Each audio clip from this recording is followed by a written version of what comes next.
Chào mừng các bạn đến với video huyền thoại về sư tử Notch, vị vua của Masai Mara. Các bạn nhớ bấm đăng ký, bật chuông thông báo, đồng thời bật thông báo từ app YouTube để ủng hộ mình nhé. Có một liên minh sư tử nổi tiếng đã cai trị lãnh thổ bằng cách gieo rắc nỗi sợ hãi. Đó là liên minh Notch ở Masai Mara của Kenya. Có thể các bạn đã từng nghe nói đến liên minh sư tử nổi tiếng nhất là liên minh Mapogo ở công viên quốc gia Kruger của Nam Phi. Băng nhóm mà Kênh đã làm một video phân tích trước đó. Thì liên minh Notch cũng là một liên minh nổi tiếng tương tự như vậy. Liên minh đáng kinh ngạc này không giống bất kỳ liên minh nào từng thấy trước đây. Điều kỳ lạ nhất là nó được tạo thành từ một con sư tử cha và 5 người con trai của nó. Điều này chưa từng có ở vương quốc sư tử, vì sư tử cha thường đuổi những đứa con sắp trưởng thành ra khỏi lãnh thổ. Ngược lại, những con sư tử con bình thường có thể giết cha của chúng để giành quyền thống trị. Những điều đó cho thấy Notch đáng sợ như thế nào và giỏi quản lý gia đình tốt như thế nào. Notch là ai? Notch hay Kali, tiếng Swahili có nghĩa là hung dữ, sinh vào cuối năm 1999 hoặc 2000 và thành lập liên minh với một con sư tử trẻ khác tên là Lightmel. Đến năm 2004, cả hai đã đủ tự tin để thách thức những con sư tử thuộc đàn Moss Pride. Đàn này nổi tiếng nhờ chương trình truyền hình Big Cat Diaries của BBC. Chúng đã đánh bật Simba và Blondie khỏi lãnh thổ và chiếm đàn thành công. Theo phong tục ở vương quốc sư tử, chúng giết những con non và tiếp tục sinh sản với những con sư tử cái. Và giữa năm 2005, những con sư tử khác đang xâm phạm lãnh thổ của Moss Pride và đối tác của Notch, Lightmel, đã bị giết bởi 3 con sư tử xâm lược. Nhiều người dự đoán rằng đây sẽ là dấu chấm hết cho Notch, nhưng bất chấp mọi khó khăn, nó đã giữ vững lãnh thổ của mình bằng cách ở gần những con sư tử cái và tránh việc tranh đấu. Các bạn có thể đặt mua áo Godzilla hoặc khủng long tại trang áo-godzilla.com để ủng hộ mình. Hình ảnh được in vào áo bằng công nghệ in chuyển nhiệt đem lại chất lượng cao nhất. Nhưng nó không ở đó được quá lâu. Notch bị đuổi đi vào năm 2007 vào thời điểm đàn này có 8 con sư tử trẻ. Một lần nữa, người ta dự đoán rằng Notch sẽ không sống sót được lâu khi là kẻ du mục. Nhưng sau đó nó đã làm một điều không thể tưởng tượng được. Khi nó bị đuổi khỏi Moss Pride, nó tiếp tục ở cùng các con trai của mình. 5 con đực chưa trưởng thành, những con suýt chút nữa đã bị giết khi cha của chúng bị đuổi đi. Bây giờ chúng là những con sư tử du mục trong tự nhiên. Triều đại khủng bố bắt đầu. Notch đã chăm sóc các con trai của mình là Notch 2, Mighty Long, Ron, Caesar và Grimace trong hơn một năm cho đến khi chúng trưởng thành hoàn toàn. Notch có lẽ đạt 9 tuổi khi triều đại khủng bố của chúng bắt đầu ở Mara năm 2008. Jonathan Kylo, một hướng dẫn viên về du lịch safari và nhiếp ảnh với hơn 10 năm kinh nghiệm ở Masai Mara, đồng thời là người sáng lập Macan Safaris. Anh nhớ lại sự trỗi dậy và thống trị của liên minh này. Sự nghiệp hướng dẫn viên của tôi bắt đầu gần như cùng lúc khi Notch và các con trai của nó xây dựng một trong những liên minh lớn nhất và khốc liệt nhất từng thấy ở Mara. Notch là một con sư tử bờm đen thông minh và đẹp mã, và phải có can đảm cũng như kỹ năng để xây dựng mối quan hệ phức tạp với các con trai của mình. 6 con sư tử thống trị Mara rộng hơn 1.000 km vuông trong nhiều năm và sinh sản hàng chục con ở hầu hết các bầy ở đây. Trong khoảng thời gian đó, bất kỳ vị khách nào đến Mara mà không thấy Notch và các con trai của nó đều thất vọng.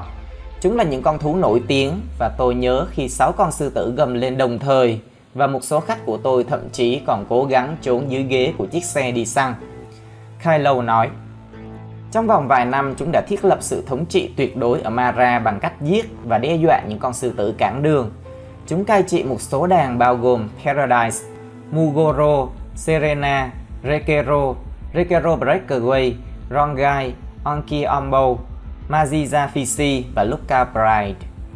Chúng trở nên nổi tiếng hơn nữa trong bộ phim Những con mèo châu Phi của Disney được phát hành vào năm 2010.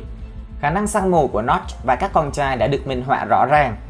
Fan, một con sư tử đực có vẻ ngoài hung dữ và đáng sợ với một trong những chiếc răng nanh thò ra khỏi miệng, đã bị Notch và Notch 2 xâm chiếm lãnh thổ. Fan không phải là đối thủ của hai con đực kia và đã bỏ chạy. Tuy nhiên, những con sư tử cái của đàn này đã chiến đấu hết mình. Hai con sư tử Notch không chế ngự được chúng và bỏ đi. Đàn đã được cứu, Fan đã quay về đàn. Nhưng một thời gian sau, Notch quay lại cùng với Caesar, Ron và Grimace. Một số khoảnh khắc mạnh mẽ nhất trong phim là khi Notch gặp các con trai và đang đi về phía lãnh thổ của Fan khi mặt trời lặn.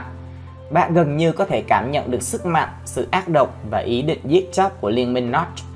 Và như Samuel Jackson đã thuật lại, Chúng cùng với nhau là lực lượng hùng mạnh nhất trong vùng đất. Vàng bỏ trốn một lần nữa, nó không bao giờ quay lại nữa và vài tháng sau, một số sư tử Notch con được sinh ra. Niels Mogensen, nhà khoa học cấp cao của chương trình bảo tồn động vật ăn thịt Mara, đã mô tả liên minh Notch là một thế lực hùng mạnh. Tất cả đều là những con đực mạnh mẽ và gây bất lợi cho các quần thể sư tử khác. Mặc dù Notch là một con sư tử già và có mối quan hệ lạ thường với 5 người con trai của mình, nhưng nó vẫn cố gắng cai trị những đứa con. Nó là con đực alpha và khiến các chàng trai biết điều đó cho đến khi nó yếu đi vì tuổi tác. Niels nói, có những liên minh sư tử lớn khác ở Mara và một số trong đó đang kiểm soát nhiều đàn, nhưng không có liên minh nào khét tiếng như liên minh Notch. Một con sư tử đực duy nhất đã là một đối thủ đáng gờm, nhưng khi bạn có thêm 5 con sư tử đực to lớn và khỏe mạnh, là những kẻ giết trâu rừng và hà mã một cách lão luyện, thì đó là một công thức cho sự khủng bố. Người ta không biết chúng đã giết bao nhiêu con sư tử trong thời gian trị vì kéo dài gần một thập kỷ của mình, nhưng người ta tin rằng con số này lên tới hàng chục con. Bắt đầu của kết thúc. Triều đại của chúng không phải toàn màu hồng, do lãnh thổ mà chúng kiểm soát vô cùng rộng lớn. Có vẻ như chúng đã tự dàn trải lực lượng khi thành viên Mighty Long đã biến mất ở tam giác Mara vào năm 2010, có thể bị giết bởi những con sư tử đực khác. Lúc này Notch đang sống những ngày cuối cùng của mình. Nó đã hơn 14 tuổi khi qua đời vào năm 2013. Nó đã tách khỏi các con trai của mình trong vài năm cuối đời, nhưng luôn ở bên cạnh chúng để kiếm thức ăn và sự an toàn. Jonathan Kyle là một trong số ít người cuối cùng nhìn thấy Notch còn sống. Thể trạng của nó đã xấu đi và tỏ ra tiều tụy. Chúng tôi có thể thấy rằng nó chỉ còn sống được vài ngày nữa. Các con trai của nó đã làm một công việc tuyệt vời là giữ cho nó sống qua nhiều năm. Nó vẫn có cái bờm to, đen và mặc dù yếu ớt nhưng nó vẫn ngang ngạnh và kiêu hãnh như ngày nào. Vài tháng sau cái chết của Notch, thành viên Grimace cũng chết ở sâu trong lãnh thổ của kẻ thù. Và mặc dù liên minh giờ đã bị cắt làm đôi, nhưng chúng vẫn rất đáng sợ. Mặc dù lãnh thổ của chúng đã bị thu hẹp so với thời kỳ Hoàng Kim, nhưng ba con Ron, Caesar và Notch 2 vẫn là mối đe dọa đáng sợ đối với các liên minh sư tử khác.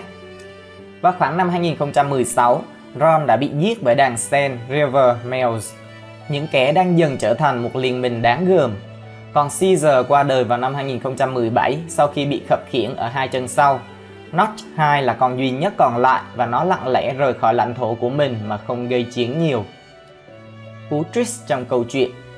Notch 2 trở thành kẻ du mục trên lãnh thổ cũ của mình và biến mất. Có tin đồn lan tràn ở Mara rằng nó đã chết.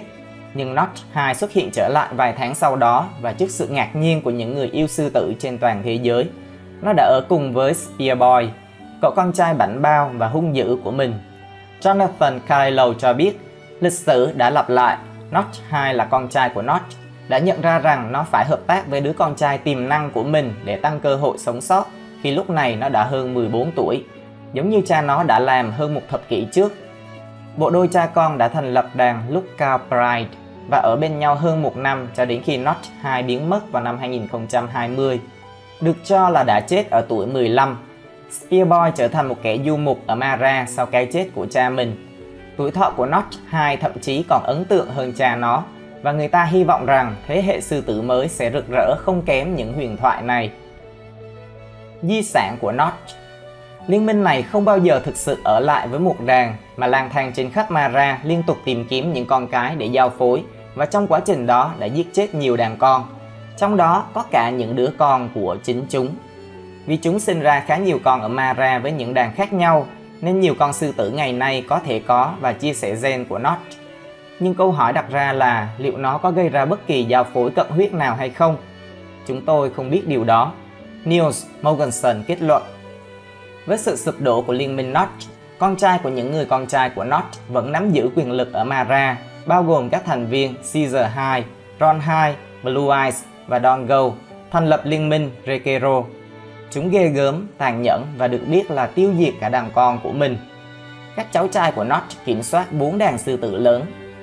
Notch và các con trai của nó nằm trong số những con sư tử nổi tiếng nhất thế giới do sự thống trị bất thường của chúng, và điều này dẫn đến sự giám sát gắt gao, khiến số lượng du khách đến Mara tăng lên và việc số lượng sư tử châu Phi đang giảm dần nhận được sự chú ý xứng đáng. Liệu chăng sẽ có một đàn sư tử khác hùng mạnh như liên minh Notch xuất hiện? Có thể có hoặc không, nhưng di sản của băng nhóm sư tử khét tiếng đó vẫn tồn tại.